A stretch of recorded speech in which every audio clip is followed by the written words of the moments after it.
Okay, so if we want to create a MOWG run, that is take a web page and create thousands of variations that go on the same website or another website, but we want to set this thing up, then we need to start with our MOWG Toolbar.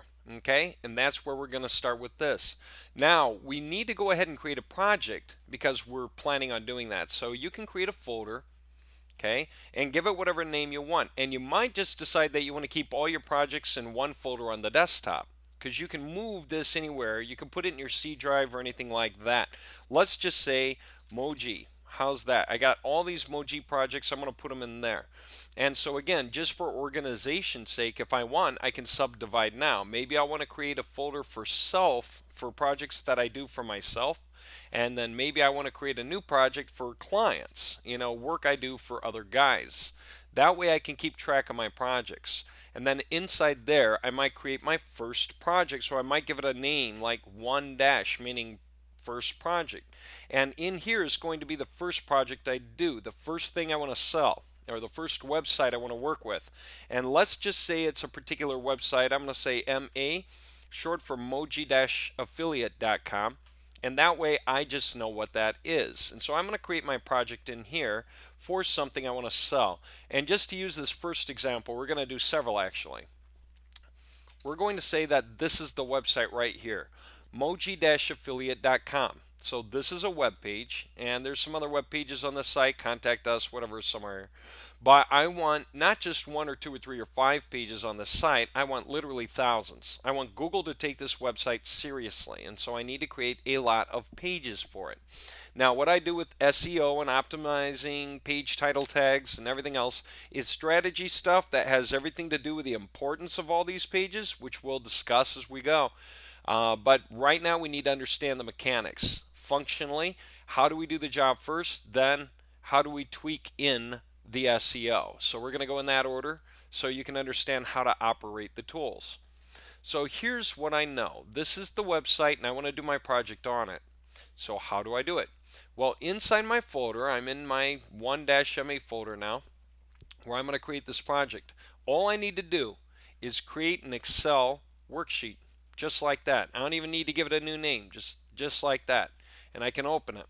Hit this, and that's my MOWG toolbar, and I'm going to import the web page. Now, do not use http://www. here. It already assumes that.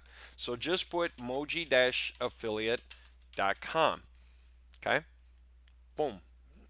And there, it imported the entire source code into this block. It doesn't look like it would fit, except up here in this full window, if you hit the down arrow at the very, very end, you can see it opens with the opening characters of the source code, and it goes all the way through to the end of the web page, which is the closing HTML tag.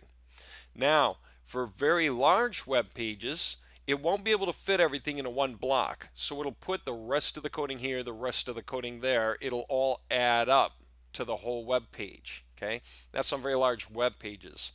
And if you get very large web pages, then it can get to be a little tricky to do. So we like to start with regular sized web pages, things that aren't particularly large in the beginning. It's the easiest way to go. So we're going to assume that that's it. Now I can just save this as HTML and see what it looks like right now. So there it is. It generated an index.html page for me. And if I open it, I'm going to see that the links here don't look right. Everything doesn't look right because so much of the coding is based on relative URLs. I need to resolve those to the full paths so that everything looks right. And that's why we created something called the universal fixes. This is going to act on this to change the coding to fix all of the broken, well, not broken paths, but relative paths, to resolve them to full URLs. So if I hit the button, here's what it's going to do. It's going to go through a series of very specific steps that come all the way through to the end, and it's going to basically convert all the relative paths to placeholder full paths, where it assumes domain.com is the name of the website. And so it's going to fix all of that until we get to the very final step where it changes domain.com to whatever our website really is. So if this was some other name for some other project, I need to edit it. That's how you do this. You can change all of these steps. If you say I need to create new steps or anything like that, you can do it. And that's what's great about this. So it opened that in a new window. It's got an update button. And what I want to do is just make sure that's correct. If it isn't, I can type right over it. MOWG-affiliate.com. I think it was even misspelled. So I can click off. I can come up and hit update, and it's all ready. So now I can just run it, replace, and it replaced everything. So let me save as HTML again, and it's going to ask, there's already one there. Do you want to overwrite it? Yes, because I'm still working on it anyway. All right, so it's done. Now I can see what it looks like. And now, as you can see, it makes sense. Everything's here. It all looks good. It kind of does what I think. It kind of goes a little long. Maybe I got some extra characters at the end I'd like to get rid of, whatever it is. But it's small stuff. Generally speaking, it's there, and I can do cleanup on it if I want to bother, which you may or may not want to. Most of this is about making a lot of pages for your website that aren't really going to show up, but they're going to make Google see that you have lots of pages about your website, and they're going to help Google see whatever pages you're trying to point out. They're all going to sort of be referenced. You know, all your pages are going to say click here to continue. They're going to say something like click this link to learn about that, or they're all going to have the intro video. They're all going to have the newsletter sign up form, whatever it is that you wanted to do. Okay, so there you go. And the way that was built, again, this is fixing relative paths, so it shouldn't change anything for inserts. Like Aweber coding should remain intact. Everything should be completely fine. But it is editable because not all web pages are the same. Some use oddball characters or oddball HTML coding calls that you may have not referenced before, seen before, and so you can edit those. Now, while I'm at it, what is the get file list? This just simply looks up paths to files on the website as best it can. So it sees lots of individual files and things. So if you really needed to pull it out to see different links, it just puts them all in top to bottom. So it's got dupes, like these at the bottom are dupes, but you can see all the images to, you know, links and others standard links that found on the site, and that's just helpful in case you need to go and see where something is right away. Usually you won't use this thing, okay? So let me just get rid of that sheet. Usually you just won't need it, but if you do for reference to fix something that didn't get fixed, then that just lets you look up those files really quickly out of that coding so you can see if you spot something you need, you know, and fix it directly that way. Okay, so now that we have that done, what we're going to do is hit the button called Code to Vars. And what this does is spread the coding out in such a way that we can manipulate the wording and anything else we like easily around all the coding inserts. Here's the logic. This is a word, that's a word, that's a word, that's a word. What we had before it was all the coding that kicked off the page. We had the open tag, and then we had a bunch of stuff until we got the close tag, and then immediately after that there were no words. There was just another open tag until a close tag, and then another and another. So it put all that stuff together into one cell just to keep it out of our way, just so we can easily skip over this with our eyes. There's nothing there that we want to work with. This is going to stay the same on every single page. We know we don't want to change anything here with the coding. So we want to work with the words. And just so you know, with the MOWG-Pro, you don't just have to work with the words. You can make anything on the entire web page variable. Now, by variable, I'm assuming you understand a thing or two of article spinners, and if you don't know what they are, then the concept is if we're creating thousands of pages with different print on them, or want them to show different videos or different images, then we have to have an auto generation manner of letting the wording change, letting the images change, letting the video links change, letting things show up left to right or right to left depending on what we want, letting the style sheet that gets referenced by the page change. Those of you who are advanced coders and you know what you're doing, the SEO guys, website developers, you can do all kinds of split testing because you can make anything a variable on this page. So right here on the CSV file, wherever it is that we need to put some kind of a link or create a break and add something for an image tag or anything like that, we can do it. That way we can have a banner 1, a banner 2, a banner 3 be variables for whatever that particular piece of coding might be. Wouldn't be for this, it would be wherever there's an image or some such thing. And we can manipulate this however we want. If I wanted to take part of this and split it up and insert it here so I can deal with it, I can do that. And by insert, I just mean you create a new column and you put the piece in here that you needed so that you can cut it from here and paste it in there, and then you can create variables here, that kind of thing. So all of this stuff can be manipulated, but for right now, don't worry about it unless you understand what I'm talking about already. Okay, if you don't know what an article generator is, then I need to explain this real quick, because what we need to do is create lots and lots and lots of web pages. So here's the concept. Okay, let me just go to a new sheet where I can do this easily. Let's say I had a sentence. Let's say my entire web page was based on this sentence and this sentence only. The quick brown fox jumped over the lazy dog. Okay, and I'll put a period here at the very end. Okay, I don't want to put it with the dog because I want to create variations on the wording and I don't want to have to add the period every single time. All right, so how does this go? When Google looks at this web page, it's counting the words and it's looking for what's unique enough compared to other web pages on your site. Words it will not evaluate will be a word like the. So it will not evaluate these two words. It's not going to evaluate the period because it's just a period. There's nothing there to go off of. What will Google look at? Nouns, adjectives, adverbs, prepositional phrases, these kinds of things. Okay, verbs.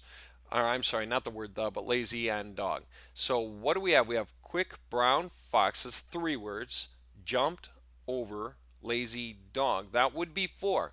But for Google, jumped over is actually a prepositional phrase. Google would treat it together as one concept that's different than jumped in, jumped out, jumped through, jumped around.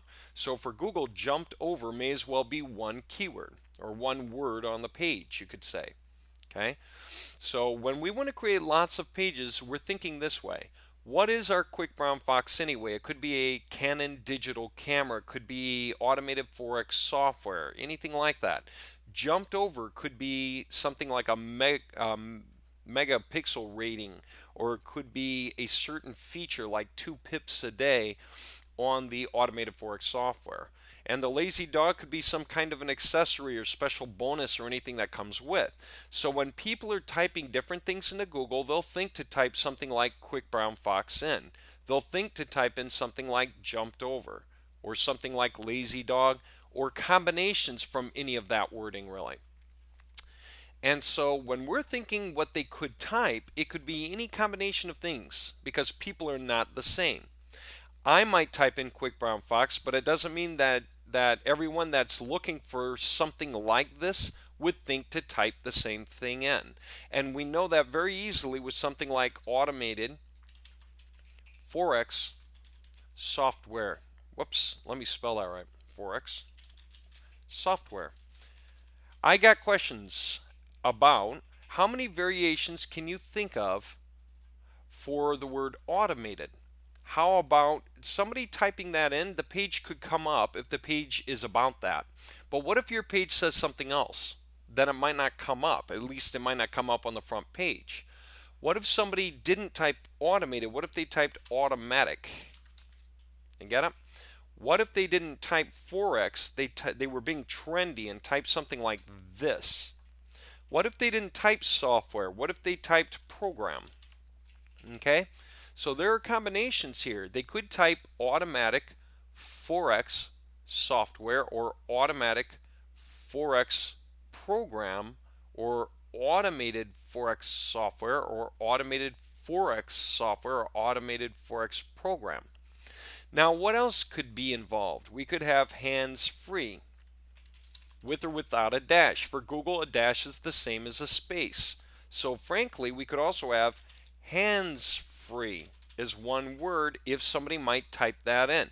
I don't think so. I may as well clear that because I don't want garbage output on my pages. But this could be 4x, 4x, or 4-x, which Google would treat like a space. And since people would type that in, that might be right. And then software, program. What else could it be? How about download? How about downloadable? How about downloadable software? Or what about downloadable program? Okay. And so now we have some choices here. Automated, automatic, hands-free, anything. Well, we might go a little sideways on the concept. It depends, but we could have something like do it yourself. 4x software, 4x program, or 4x downloadable program. Now, here's the question. Just from these combinations alone, how many possible web pages could we create where we have a different wording combination on every single page, which is important because if someone types do it yourself 4x downloadable software, we want a page on our website to say do it yourself 4x downloadable software. That way there's a direct match to the search. If you don't have that web page, you cannot be that competitive for that search. And this is where most searches come from, the variability. A lot of people make the mistake of thinking that there's just one search term like website marketing and they'd say that's the one. All my visitors come through there, that's where all my traffic comes from. And the answer is that's not true at all. If you have visitor tracking on your website and you can look up keyword statistics to see the different terms that people typed into Google to find you, it might very well be that more people typed this than typed something else. This could be, but it would still only be like 2% of your clicks. Okay, then there would be all of these other longer tail or different combination wordings, well, keywords that people typed in that brought you up too, brought them to your site. All right, and so the biggest thing to know is that is an important keyword and you want a lot of your web pages to target that, that's for sure. But you don't want to miss out on everything else that matters because this is how people search. It could be internet marketing, okay? It could be website advertising. It could be internet advertising. And it could go on and on and on and on. Actually, it could be SEO advertising. I mean, this goes on and on. All right. So you want all the combinations you can have. So right now, with these words, how many combinations exist? The answer is 4 times 3 times 6. That's a lot. 4 times 3 is 12. 12 times 6 is 72. We can create 72 different web pages purely based only on changing that wording combination. So it would be the hands-free 4x download jumped over the lazy dog. But by now I think you get the point. So we can create all these. Does it mean Google will accept them all? No, it doesn't mean Google will accept them all because many of them are not going to be enough variation for Google. Google counts the wording for the variation. And what we do with our process is go for the uniques. The MOWG-Pro software filters the combinations and just gives the uniques. So for instance, and this is going to be hard to fathom until you follow it through, the example on an entire web page. By the time we're done with an entire web page, there are literally trillions of combinations possible because it's this column times that column times that times that. Even if it's just one times whatever this becomes, times that, times that, times that, basically. On and on and on and on through the end. Well, this is exponential. You can have literally trillions of possibilities just from going through variations of wording on one var sheet like this. You can make trillions of web pages. But Google's only going to accept about 50 million max, even if you split them up across as many websites as you can, like 5,000 websites and spread the pages uniformly. Google's not going to count the trillions because too many are similar. Our software goes for the right 50 million out of those trillions, and it gives just the right results. So by the time you put in a full-scale web page, then you're going to wind up with the right kinds of uniques, and Google will still not index all of them for reasons that Google knows. It's just, it comes down to their algorithms in the end. Things that don't fit anything they see in their algorithms just simply don't show up because no one ever searches any of those wording combinations at all, ever, you know. But it doesn't matter. We give Google the whole net. So it can say that and that and that are good.